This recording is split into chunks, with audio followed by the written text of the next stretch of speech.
Hey, welcome back to Warp Storm Radio. We're doing a little bit of a shorter one today. This is a quick little guide. Because here at Warp Storm Radio, we value our community and we also value competitive 40K. And sometimes those things don't mix. But we felt like it'd be a good idea to put like a little guide on just how to get better from someone that like never engaged with the competitive scene and only stuck to beer and pretzels game to someone who now goes to events regularly. Here's the things that I did personally to take that next leap. We're again joined by my one co-host, Tryhard 40K. The corn cell is asleep. We're joined here by two repeat offenders, Well, Kairos Cloaca and Zinch's Changeling. yep. Yo, So this is just this is a few tips that I have, and we're gonna just go down the line. And then if you guys have anything to add, please feel free. So number one, this is the most simple. Learn the rules. Now a lot of so this is something that like at first is like this is a no-brainer, of course. You gotta learn the rules. But this is more along the lines of learn the intricacies of the game. Because learning how various keywords interact with each other and like you have to be able to think on your feet in certain situations and know the way things are worded and how they interact with each other, how certain tournaments are going to rule in certain favors, and just having that baseline knowledge of how the game really works. Something at a casual level that people just don't really care. It's just whatever, it's cool. It's fine. Some of the times doesn't work like that. So it's like starting from the beginning and having that baseline knowledge really helps. Which goes into number two, which is get better at playing fast. Right. A lot of thing, yeah. One common piece of information a lot of people tell me when they're like, "Oh, I'm scared about getting into comp," because blah blah blah blah blah. The number one thing I always hear from people is, "Well, I take too long. It takes me 6 hours to play a game. I go way over the limit. You have to play 3 games, and there's just no way it's happening." Managing Yeah. your time as a resource is insanely valuable, and you should take you need to take extra time to really take into account how long your moves are taking, how long your processing power in your brain is to making decisions. Because when you really start learning how the game works and learning how your army works and learning how it interacts, stuff becomes second nature to you. It doesn't take as long. And the third of the no-brainer category of pieces of advice is play more games. So this all three of these are pretty self-explanatory, right? And this is mainly as a means to this is the first building block that you need. Once you have all these three like down, where you understand how the game works and now you understand how to manage clock and you understand your army and how it works, then you can you can get into the intricacies of actually learning how to play the game competitively. Before that, you really don't necessarily know what's truly good. You might think you do, but you don't. So far, what are we thinking, guys? Um. I would say that all three of your points kind of coincide. You play more games, you're They going to learn do. your rules. You play more games, you're going to learn to play faster. You learn your rules, you're going to learn to play faster. You learn to They play do. faster, you're going to play more games. So That's kind of why I've like subcategorized them all together in that manner. the one thing on this that kind of made me take the next step, from getting even just to competitive to like hyper comp, was just going into a game with a plan. Understand your opponent's rules, understand your rules, understand how they interact. Go into the game with a plan and try to follow it. It also makes you play faster because you're not sitting there staring at the fucking ground wondering how do I deal with this Necron unit? Like you know what to do. evil wraiths. Evil wraiths. Yeah. Like So You got yeah. So this is where once you have again, the number one way is just like get TTS, join a community like our community, our Discord, which will be linked in the description, that regularly plays on TTS. You'll begin to like this stuff will just become second nature. It's literally just play more games. A lot of the reason why people struggle, I think, with time management and learning the rules is just because they play like maybe one time a week, and by the time they get to that next week, like whatever the information that they've learned has kind of been lost on them. Now, this can kind of be a struggle if you're like employed or a student full time, but finding extra time to be able to play games is really valuable for improving your skill as a player. Yeah, I'm at a point in my life where I'm eat, sleep, and breathing 40K just with WTC coming around. And I know not everybody has the time, but it's a good way to get good at the game. Yeah. Forgo all responsibilities. Grind the toy soldier game. And become a 40K playing homeless man who's really good. True. I believe in you, random viewer. Yeah. So that was the first category of the first like general principles, and the solution here is just play more games. Now this is where you get into the first level of like taking the game more seriously. When I say taking the game more seriously, I don't mean you gotta like you're gonna ruin your life. You're gonna be pissed all week if you lose a game. That's not what this is about at all. This is more about just being at a point where you're more dedicated to your improvement as a player. So I think the number one thing to start working on immediately is positioning. Now, positioning is something that I don't think you can learn overnight. It will click for you one day. That is the biggest piece of advice someone has told me. Don't worry about whether you have positioning or not. You're going to play a certain amount of games. It's usually about your 100th rep. That it will just kind of naturally click of where you understand the flow of where things are going to go, where units need to be, where to put things in a certain way where they can't be interacted with. It will just come to you. But that only comes with time and dedication. Yeah. The next key skill that you should like take into consideration is learning how to trade properly. Now, this doesn't mean that you have to like hyper analyze the point value of. That's another thing, because in principle trading is if I give up a pawn and take a rook, that's a good trade in chess. If I give up an Imperial Knight for Space Marine Scouts, that's a horrible trade. If you give up a 70-point unit for a 60-point unit, yes, technically you're trading down, but you shouldn't. It's not the end of the world. Being able to analyze not only in point value, but where what the thing you're giving up, what that unit does for you in your army versus what the thing you're taking of your opponent's army does for your opponent, and analyzing that trade, being able to make that decision on the fly. That's something you should also take into consideration of just a daily, and I guess not daily, but you're just in your grind to learn the game at a higher level. It's also how it affects your board position as well. That's an important thing. That's Along true. with That's true. how you Like trade. when you kill that little fucking spider or Necrosar Amintar. True. Hate those things. Hate Necron's having Necrons. Simple Necron's as. having a feel no pain against Psychic. I don't even know, bro. Never tell me why. Yeah, understanding trading games are important. The fundamental premise of 40K is trading. So knowing how to do it is good. Yep. One thing that I see a lot of newer players struggling with is how to use reserves properly. Is something that I see quite Yep. often with new players at my stores that I go to.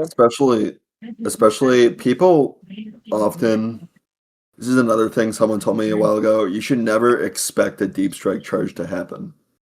No, it's a 50-50 with a reroll. Exactly. 50% of the this is time, something it that, works like, 100% of the time. yeah. This is another thing that like new players, when they're expecting that JPI unit, that deep strikes, it's going to go in, and when that doesn't happen, they think that's the thing that lost them the game. That's an error on your fault for not anticipating that probability that you might not get that charge in. Take advantage of rapid ingress. It is one I of the was gonna strongest say- stratagems in the game. They're not entirely wrong that JPI unit not getting in lost them the game, because making that decision to put those JPI in that scenario lost them the game. Yeah, Yeah. it's more so that the people often anticipate. This also goes into list composition.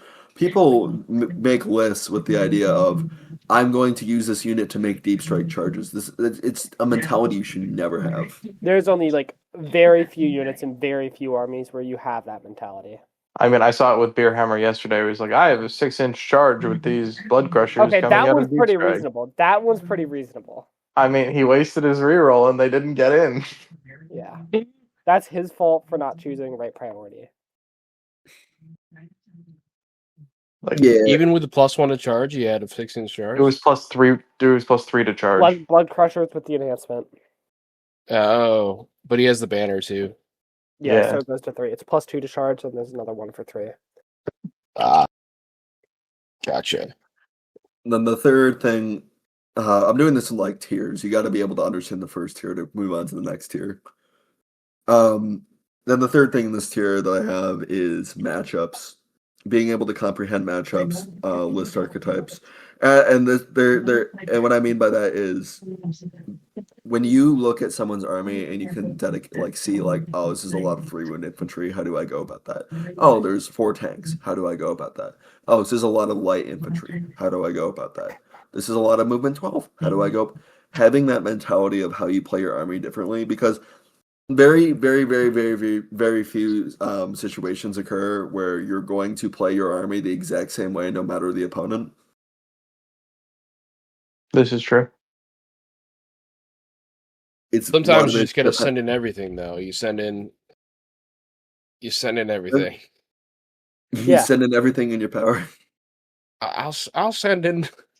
I'll send in the Gorebonkers. I'll send in the Core Berserkers. I'll send in Aggron. I'll send in everything in my power. Yeah. So what do we think about this tier overall so far? Yeah. Like, I think it's, you're just adding on to that last one a little bit. Understanding that each piece in a 40k army is a tool, and understanding what the tool is used for is very important. Like, if you look at a unit of JPI and goes, these guys are gonna murder me, I'm so scared, I'm gonna get like messed up, you're not gonna realize that they're probably just an action piece that goes in skirmishes or anything like that. Or understanding that your opponent's battle tank is probably not going to be holding objectives, etc., etc. Yeah. It's just understanding what the pieces are for. Yeah, unit archetypes. And like, it's not always what it seems. Sometimes that action unit is actually a damage unit, and you need to be able to look at the list and understand that. Yeah. And sometimes that damage unit is just a big distraction. Mutilith Vortex beasts, I miss them. Yeah, I know. Whatever happened to those poor, beautiful creatures? Maybe only having one Sometimes in stock you every... commit 500 points of your army to kill 300 points, and then you get tabled The immediately. next turn? What The does next that ever turn. happen? What does that happen, Andrew? Sometimes you're just stupid, and you max at being stupid because you don't want to play the game. Yeah. Oh my god. Yeah. Well, that's kind of like where my tier 2 pieces of information for casual people is, like, after you've understood the very basics of high level play, the very beginning of the end, then you can get into the mid tier. Now, I wouldn't say this is like high level stuff because, in all honesty, I'm not there. This is more of a guide for people who are at the beer and pretzel stage and they're looking to get into, maybe go into your first RTT and you want to do a little bit better than 1 and 2. Maybe there's maybe your local scene is a little bit sweatier, and you're thinking, "Man, I keep running these meta lists and nothing's changing. What am I doing wrong?" That's kind of where this is aimed at. Now, No. for this last tier, there's 4 items here. The first one is list composition. And the reason I have this above the previous, I don't think I've ever been confident in a list I've created after I've understood the concept of positioning and trading and list comp and army composition in general. If you go back, if you're listening to this right now and you're already in the comp scene and you can find a list you ran a few years ago, Cool. it's a really humbling experience for you, honestly.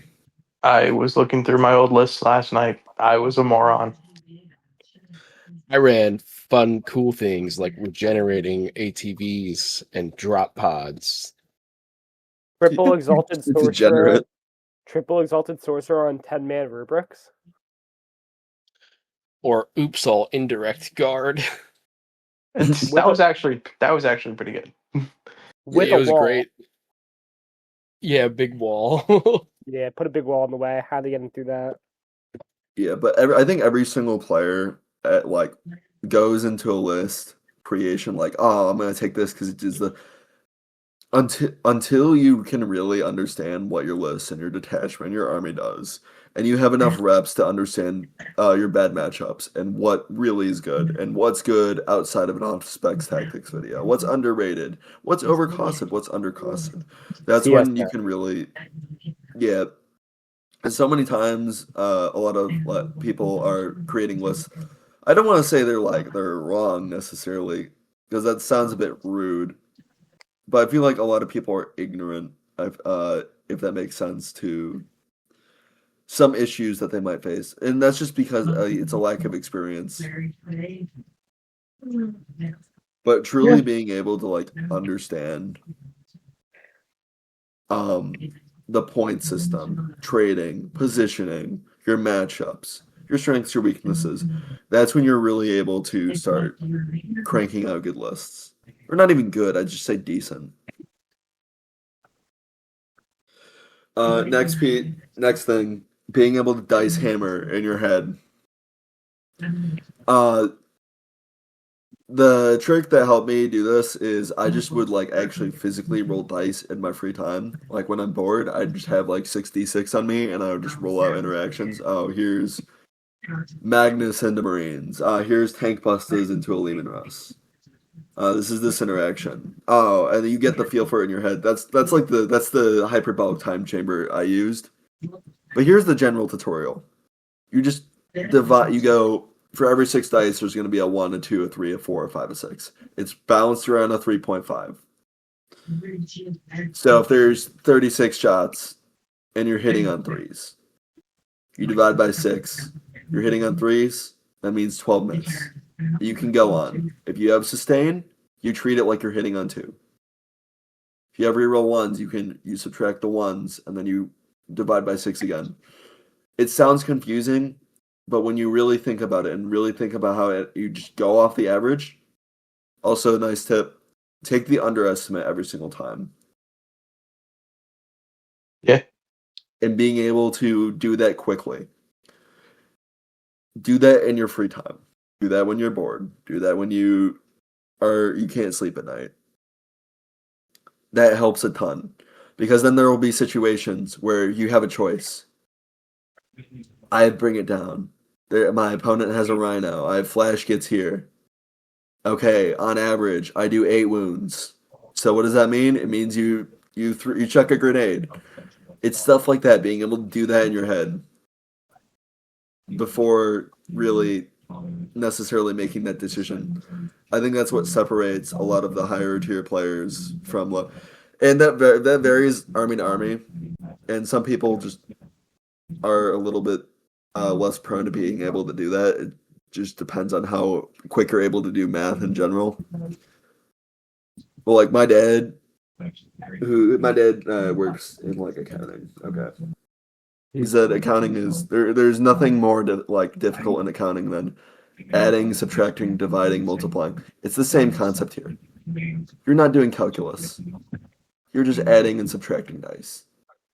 You're dividing by 6. You'll be fine. Everyone 6 is a can do pretty it. big number. Yeah, you'd think so. Hmm.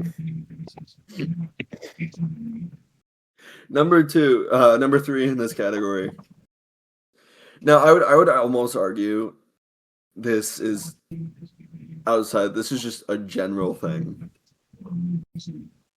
That you should have. This is just a general mentality. Being able to take criticism, just as a life skill, is extremely important, but especially in 40K. Ooh. Everyone has their preferences for how they're going to run things. Just because someone has a differing opinion than you doesn't necessarily mean they're wrong. Sometimes, yes, they're flat out wrong, but being able to communicate correctly and in a respectful manner is what will allow you to get better quality advice from maybe better skilled players.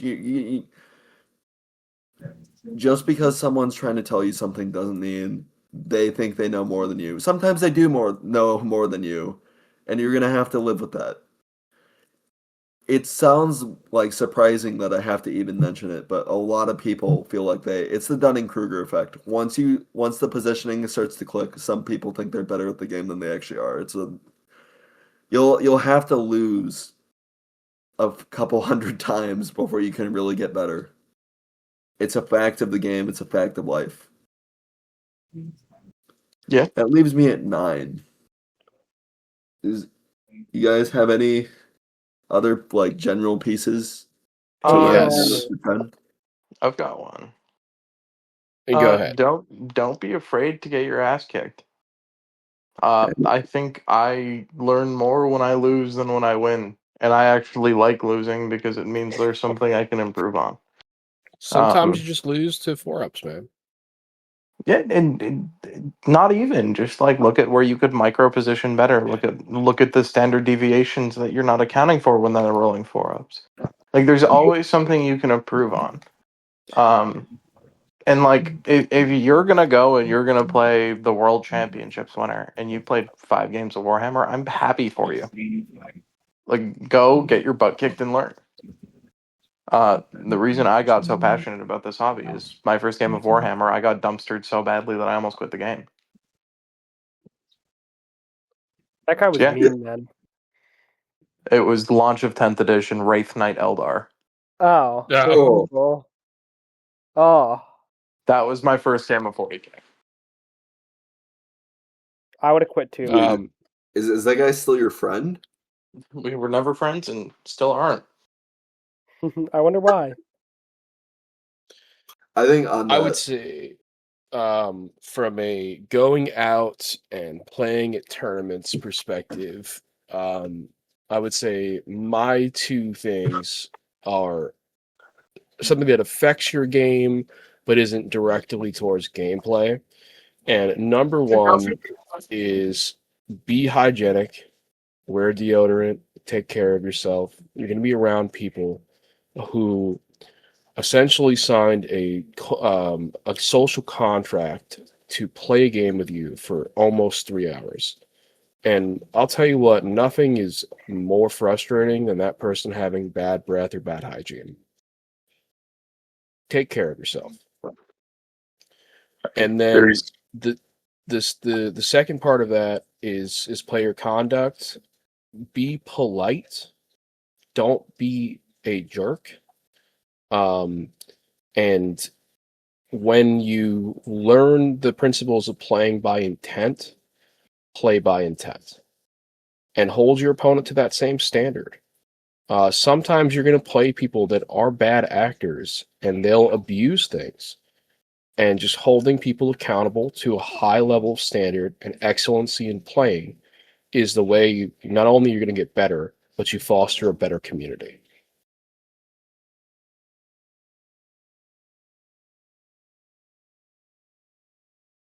I agree wholeheartedly on that.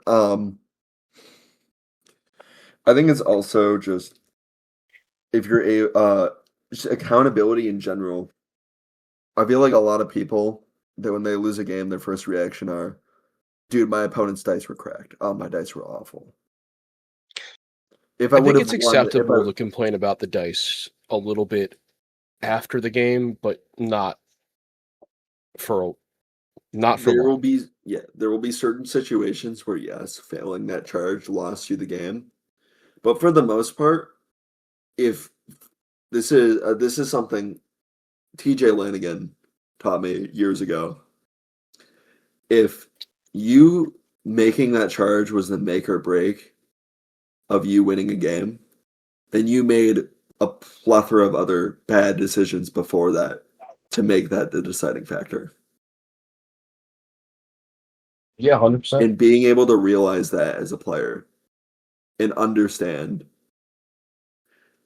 that although this is a dice game and there are random chance and there will sometimes be a fluke where your opponent makes 19 involves out of 20, or you make none, or you roll a 1 back to back on your advance, or you fail all your battle shocks. That for the most part, the decisions in this game rely on you as a human being. I mean, unless you play 4-up Feel No Pain Guo. True, that thing just True. doesn't die. That thing Let pilots me live. itself. Let me live. That thing takes 8,000 bolter shots to kill. Let me Like That's live. it the math. pilots itself. Yeah. Another small thing for me. This might be a me thing, but from talking to people, I know it's not. Whenever I would go up in pairings against a player that I thought was better than me, it was like the Dark Souls boss music would start playing, and I would like psych myself out super hard to the point where I was like getting anxiety at the table. They're people. They make mistakes. They're playing the same game as you. It's not like they're playing a different game. Just have fun. That's how it was Also, me with my first tournament game into Orcs. I got like super scared. And Was it Yeah. against FCO? what? Yeah. Yeah. It was Oh, against yeah, FCO. yeah. yeah, for me it was like when I started hitting top tables, I would pair into people who I like looked up to, and like who I always thought were like these incredible players, and then they are.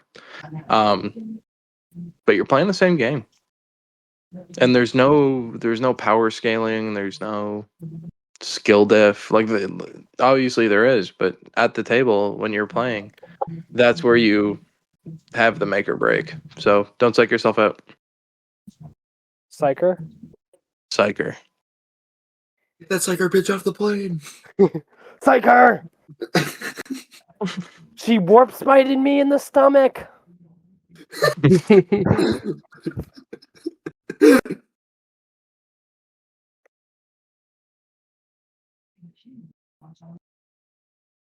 Yeah. Yeah. I mean, all in all, I think that's some Go to great events. things. Get your homeboys. Try to go to an event. You'll probably get fucked up if it's your first time, but you'll have a fun time doing it. That's all that matters. And if you're a new player who's getting into competitive play from this episode, join the Warp Storm Discord. Ping DTS, and I will show you a great time. Do not do it, please. I'll play you instead. Do not listen to this man. He's evil and will hurt you. You know that meme where it's the dude standing on a fork in the road, and then there's like one side that's like an evil ass castle, and then one it's like sunshine and rainbows. Yeah.